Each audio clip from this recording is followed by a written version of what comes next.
Задоволство ми е што денес сум домаќин на почитуваниот премиер на Ирска и драг пријател Лео Varadkar. We want to see the people of North Macedonia and the wider region benefit from EU membership, just like Ireland did after joining more than 50 years ago, as the Prime Minister said.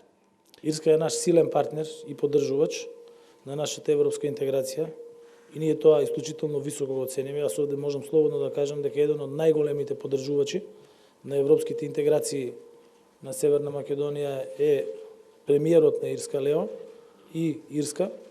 Ireland is pressing for a ceasefire between Hamas and the Israeli Defence Forces in Gaza. We've been pushing for that from very early on in this conflict, one of the first countries to do so.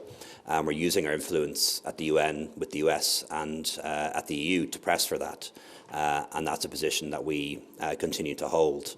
As I said before, I do genuinely think we need to be careful about the use of the term genocide and accusations of genocide. We know that the Jewish population in Europe was subjected to genocide. 2/3 were killed, 6 million people, and the plan was there to kill the remainder. I don't think anyone doubts that that was genocide. And we know that what Hamas did in Israel was a terrible attack.